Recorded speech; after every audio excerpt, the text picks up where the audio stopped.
Go. This next one is why the U.S. military is reviving abandoned World War II airfields.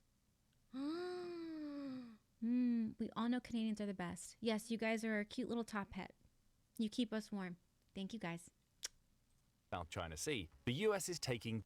What's the real reason the US military is reviving airfields from World War II? It's not nostalgia, and it's not about history. These forgotten airfields, like Tinian, are about to play a crucial role in countering China's ambitions in the Pacific. While Beijing busies itself building fake islands, piles of sand and concrete in the South China Sea, the US is taking decisive action. By bringing these strategic airfields back to life, America is reminding China who's really in charge of the Pacific and giving it plenty to worry about. So what's the US plan, and why does Tinian matter so much? Let's dive in and uncover the full story, starting with the question on everyone's lips, what is Tinian exactly? To answer that, we need a quick history lesson. Lying just south of Japan and west of the Philippines, Tinian is an island that is currently part of the Commonwealth of the Northern Mariana Islands, which are administered by the US. The island is tiny, measuring just 39 square miles. For context, that's just under 1% of the size of Yellowstone National Park. But though it may be tiny, Tinian has a long history of being fought over by global powers because it provides a key strategic position within the Pacific. The Missouri... They had a little flag there. Does that mean we have that? We have bases there? I'm not sure if you guys would know this. This seems to be very niche information. Interesting. I didn't realize. University of Science and Technology, or MST, provides more details. Following the end of World War I, Japan took control of Tinian, giving it a vital strategic position to the east of the Philippine Sea. Several years later, Japan found itself embroiled in World War II, fighting against China and later the United States. The attack on Pearl Harbor pushed the US into that war and made Japan a clear target for retaliation. America identified Tinian as the perfect place from which to launch attacks on the Japanese mainland. The problem? Japan still controlled the island, meaning the US would have to take it by force. It did just that during the summer of 1944. The US identified a pair of beaches on Tinian, dubbed WWII and WWII, that it could use to conduct a landing. It sent troops across the Pacific toward Japan, with soldiers loading into Amtrak vessels en route to those beaches. Both were tiny, measuring less than 200 feet wide apiece, meaning America's traditional landing tactics wouldn't work. So it came up with a clever idea. Build what essentially amounted to wooden rafts, dubbed doodlebugs, that it mounted to its Amtraks and would allow it to... Freaking doodlebugs! We built doodlebugs? Oh my god. What the heck is a doodlebug? We're gonna find out. The land soldiers and US Marines onto Tinian. Those ramps allowed soldiers to easily scale the 8-foot cliffs that dotted the White Beach landing zones. But that wasn't enough. The US knew it would face heavy resistance if it attacked the White Beaches alone. So it launched a diversionary strike targeted at the coast of Tinian Town on the island's southwest. American soldiers fought with the Japanese troops stationed on the island, distracting them long enough for the US Marines to land on the White Beaches to the northwest. Once landed, those Marines headed south, catching the Japanese soldiers in a pincer movement that allowed America to take the island. The United States had won a crucial battle. How crucial would become apparent as World War II drew to its conclusion.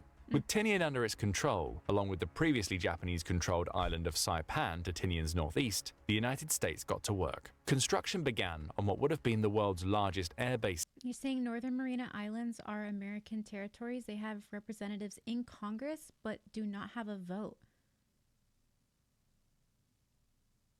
What?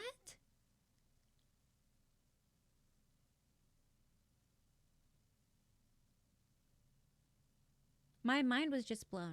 According to MST. True? 4 runways were built, each 8,500 feet long, to the island's north, with a further 2 being built at Westfield in Tinian's southwest region. Those large runways had a specific purpose. Photographs from this World War II era construction project showed hard stands put in place for America's B-29 bombers. Japan would have watched these developments with great interest. U.S. has a lot of protectorates all over the Pacific. Interesting.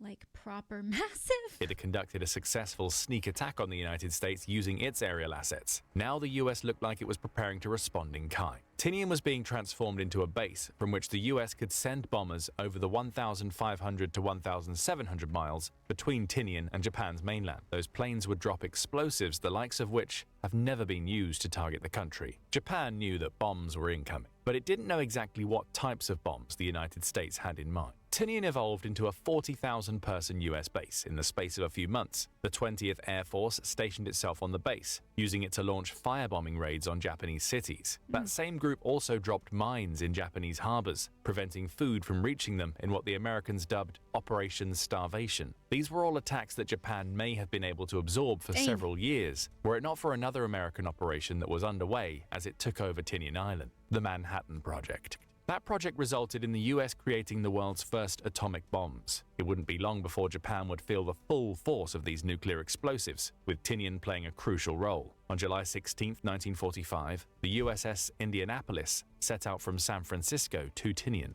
It arrived about 10 days later, delivering the components for the Little Boy and Fat Man bombs. It's unknown if Japan understood exactly what the 610-foot ship was delivering to the US forces on Tinian, but it saw a clear target. On July 30th, the Japanese submarine I-58 torpedoed the USS Indianapolis, sinking the ship and killing 879 of its crew. As devastating as such a tremendous loss of life always is, Japan's attack had come too late. Atomic bombs were now on Tinian. It took the US around half a month to build the bombs it was preparing to drop on Japan, using the components the USS Indianapolis delivered. On August 5th, 1945, it was ready to launch the most devastating attacks in history. Lieutenant Colonel Paul Tibbett. Going back to the congressional representatives, their vote is symbolic because the territories are not states. Gotcha. So the 509th Composite Group moved his B-29 bomber plane, which he named Enola Gay after his mother, over a bomb loading pit. He then taxied to the North Field, where he waited until the early hours of August 6th. Taking off at 2:45 a.m., Tibbets took around 5.5 hours to reach Hiroshima, where he dropped the Little Boy atomic bomb. The city was decimated by the blast. 3 days later, a different B-29, along with support planes, took off from Tinian, carrying the Fat Man bomb to Nagasaki. The result was the same. The bomb was dropped successfully and the planes returned to their island base. The true purpose of the United States taking over Tinian was revealed. Its two powerful atomic bombs had killed an estimated 214,000 people, according to the international campaign to abolish nuclear weapons. Realizing the true scale of the threat his country now faced, Japan's emperor surrendered less than a week after Fat Boy landed on Nagasaki. We tell you all of this to highlight just how important Tinian Island was in terms of providing the United States with a position from which to attack in the Pacific. Without the island, it may have found no way to deploy its atomic weapons in Japan. World War II may have lasted even longer as a result. Instead, Tinian arguably became the most important scrap of territory the US claimed during that war, thanks to it providing America with a base from which to launch the most devastating attacks in history. But all of that was in 1945. In the many decades that followed, Tinian's military airfields fell into disrepair as the US and Japan became allies. There was no need to maintain the island. Through much of the 20th century, China was far from the sort of geopolitical power it later became. The US had no real threats in the Pacific, meaning it didn't need to maintain Tinian. The island had served its purpose. Nice. At least that was until Chinese President Xi Jinping embarked on his decades-long crusade to modernize his country and transform it into a military superpower. Today, China has the largest military out of all the Pacific countries, with over 2 million active personnel and another 510,000 in reserve. It has an air force with 3,304 aerial assets, according to Global Firepower, and the second largest navy in the world in terms of pure asset numbers. And it's using that massive firepower to threaten, cajole, and intimidate its way into becoming the big Pacific power broker. We see that with the Spratly Islands, with none of the other countries that have a claim to those rocks being capable of fending off China alone. President Xi has also ramped up his rhetoric about China taking control of Taiwan, with the US Department of Defense estimating that the People's Liberation Army will be ready for the task by 2027. The US can't allow China to invade Taiwan. In fact, it can't allow what the Department of Defense calls the ambitious dragon to do anything that would lead to it gaining even more power in the Pacific. So the US is doing something it never thought it would have to do: revitalize the airfields at Tinian, bringing back to life an island that proved so vital to its victory over Japan in World War II. Now the questions are simple. What is the United States doing at Tinian, and why is China rightfully terrified? We'll start with the what question. In the early 2020s, Business Insider reported that the United States was in the process of scouring the Pacific in search of more I'm worried about airfields it could nuclear war. use to You don't need counter to be the worried about increasing that. problems China presented in the ocean. The goal was simple: You don't ever need to be disperse worried US about forces beyond the large but locationally similar bases it already had to give America wider reach and coverage in the Pacific. That news came in the wake of China developing more long-range missiles, according to Business Insider. Those missiles could easily reach several American bases, particularly those in northern Japan, leading to America being hit hard from the off if a war broke out. America needed to find bases that were further afield while still offering coverage within the Pacific. Tinian fit the bill. Speaking at an Air and Space Forces Association conference, General Kenneth Wilsbach noted that Tinian isn't completely unused. It still had one operational runway, which served as an international airfield in the wake of World War II. But the much larger runways the US had used to send its planes to Japan so many decades before were largely overgrown by the jungle, but the runways and taxiways are still underneath, according to the general. The jungle, it's an island. The jungle is palm trees and bushes. And maybe sea turtles and little sea turtle eggs. Stop the US from using the island on occasion. In 2012, it set like up mobile weeds. arresting gear that would allow it to land its FA-18D jets during an exercise that included Tinian. A few years later, the US Air Force chose the Let's island to host what it go! calls Refueling a in the rain, divert let's go! airfield, which is used to support training exercises and ensure aircraft meet the poor necessary guy. standards for their missions. That decision led to the US breaking ground on refurbishing a runway just north of Tinian's main runway. Work was underway, and more would come. By the time 2024 rolled around, the US Air Force had adapted its view of Tinian. No longer was it an island that Air could Force serve mentioned- America well for training purposes. Look at his It was a summer top. strategic Good job. location, one America could He's wearing use his to keep helmet. an eye on China's actions in the Pacific. The US Air Force tendered a contract covering the rebuilding and refurbishment of several of the island's World War II era runways. A Texan engineering company named Fluor Interesting. won that contract, which amounts to 400. I wonder if that would be a TDY or a deployment for the Air Force. Because the Air Force deployments are 6 months. And for those of you that don't know, the Army and the big Army, it's commonly a year. So I'm wondering if the Air Force... Oh, the Navy's there too? That makes more sense. I wonder if that would be like a stationed there thing, stationed on the Navy ship and then making the renovations, or if that would be a circulating like deployment or a temporary duty thing. A TDY is basically where you go somewhere for a couple months to do something instead of 6 months, which is a deployment. $9 Probably a million TDY. I to really finish don't the know. runway project by 2029. America was already ahead of the contractor, though. In the months prior to awarding the contract, the Air Force had visited the island several times to conduct surveys. Let's go, Air Airmen had Force, also conducting started surveys. clearing hundreds of Oh, acres those of are- jungle, that's a according to jungle, Defense jungle. Okay. News, preparing the island for construction work to begin. The Wall Street Journal, or WSJ, went into more detail about what these Oh, construction Jojo. efforts entail on its What's a good little boy doing out there in the jungle? What's he doing? What's he doing? What's he sniffing for? What's he sniffing for? I bet you guys he got all the good treats.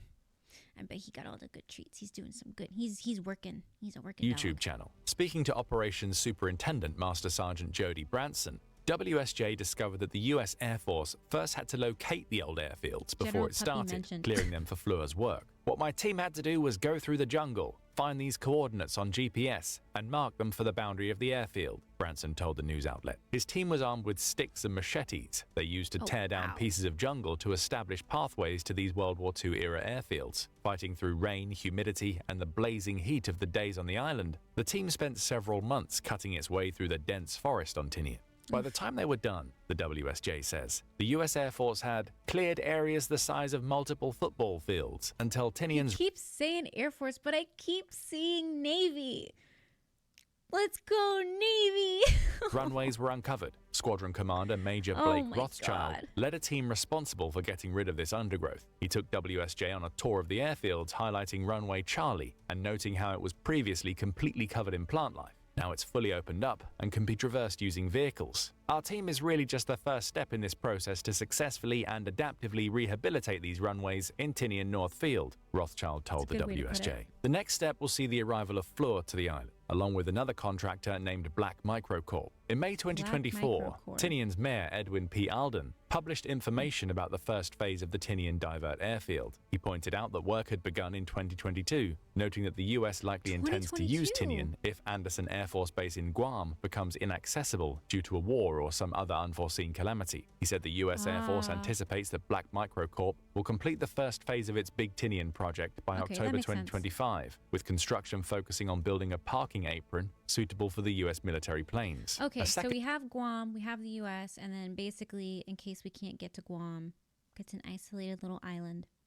We got this little island, and we're just re-renovating, which makes sense, because in general, when things are kind of like calm-ish, you want to kind of like tidy up and clean up and do little renovations. Phase will follow. Commonwealth Bureau of Military Affairs Special Assistant Danny Aquino says that the second phase will see Black Microcorp start to build several of the facilities needed to keep the revitalized runway operational. Those include roads, a cargo pad that has a taxiway extension, and a maintenance support facility. Fuel tanks will also be brought to the island, with Black Micro building receipt pipeline and hydrant systems to enable the transfer of that fuel to aircraft. That phase should be completed by October 2026. And a few years after that, the United States will have a fully functional airfield on Tinian once again. The prospect of that airfield terrifies China. It's being forced to stand back and watch as the US converts a once slumbering island into a military base. And there's no doubt that echoes of Tinian's dreadful nuclear past will be reverberating through President Xi's head as America approaches completion of its Tinian project. All of which brings us to the final question in the video. Why does Tinian matter so much in the context of America's strategic maneuvering against China? It all starts with China's actions in the Pacific. We've talked about Beijing building artificial islands near the Spratly Islands already.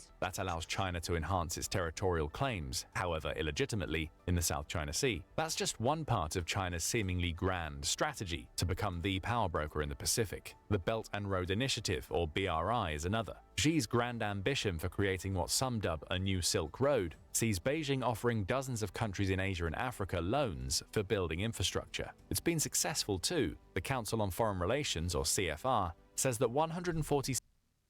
You know what would be... I'm going to give you guys some homework. Your homework is going to be, after this morning stream, to Google modern Chinese cities. Your mind is going to be blown. 7 countries, accounting for about 2/3 of the world's population, have signed up for BRI loans. This While video that all sounds very... is from... Doesn't have the... I don't see the date on it. Oh, 1 day ago. 1 day ago. Amicable. It showcases China's efforts to build stronger relationships with many of the smaller countries that it would later hope to count on as strategic allies if war erupted in the Pacific. Xi touts the BRI as a sign of a more assertive China, according to CFR. Assertive is the correct word, as the terms of BRI loans allow China to demand full payment at any time, potentially leaving the countries that have accepted these loans beholden to Beijing. Other efforts to enhance its influence have seen China sign a defensive pact with the Solomon Islands. There's little purpose to this pact in terms of the Solomon Islands coming to China's aid in a war. The islands have no military, meaning China's cooperation is likely an attempt to curry favor so it can build a military base in the Solomon. The island gets some protection from China, and Beijing gets to build a strategic base in the southwestern Pacific that puts it uncomfortably close to Australia and New Zealand. So America rebuilding the World War II era airfields on Tinian is a direct response to China's constant power plays in the Pacific. The US wants to reinforce its own presence in the region to prevent China from taking over. Then there's Tinian's strategic value to consider. Global Security Review says that reinvigorating Tinian provides a strategic foothold for the United States in the Western Pacific. That foothold would enable the US to respond quickly to regional security challenges while ensuring stability. In other words, the Tinian airfields are perfectly placed to allow the US to keep an eye on China and could be the launching point of attacks on Chinese targets, such as the potential military base on the Solomons. Tinian can also serve as a key support point for operations and logistics in the Pacific, according to Global Security Review. The island could become a hub carrying fuel for refueling assets like airplanes and ships as they make their way toward China. Troops could also be moved through Tinian en route to potential Chinese targets, such as Japan and Australia. Speaking of those countries, America's decision to revive airfields it hasn't used since World War II also allows it to strengthen its relationships with key military allies like Japan and South Korea. The US is showing its commitment to maintaining a presence in the Pacific, Global Let's go, Security Review Navy! claims. That commitment will reinforce its relationship with its allies, many of whom are extremely wary of China, and give Beijing something else to think about as it tries to take over the Pacific region. Speaking of something else to think about, revitalizing Tinian also opens what the Joint Air Power Competence Center calls the next big thing for Base NATO air plastic power, water the bottles. Agile Combat Employment, or ACE, approach. The WSJ claims that the United States is turning to this approach both to deter China and to prepare for potential hostilities in the future. The idea is to create a network of airfields. That may seem like an old concept, given that the US has prominent bases in the Pacific, particularly in Japan. However, it's those bases for which the ACE approach accounts. If one of America's larger bases comes under a direct threat, such as a missile barrage from China, its aircraft could take off and fan out to a network of smaller sites. Tinian is one such site.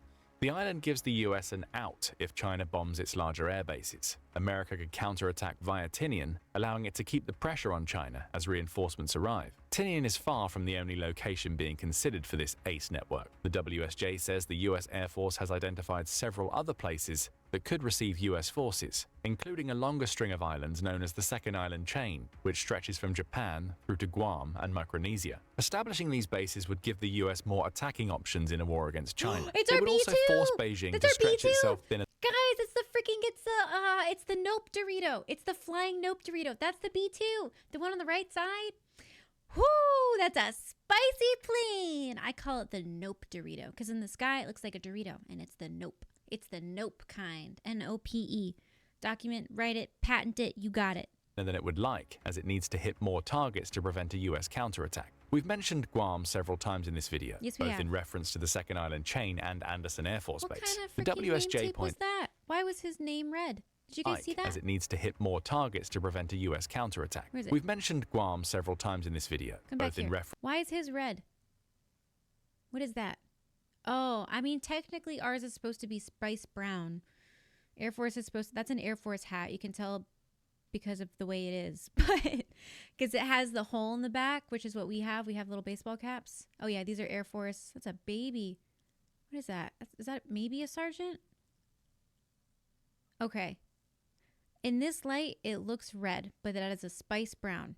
Okay. It's a, sun bleaching. Oh yeah. Yeah, it's called a spice brown. Spice brown. Oh yeah.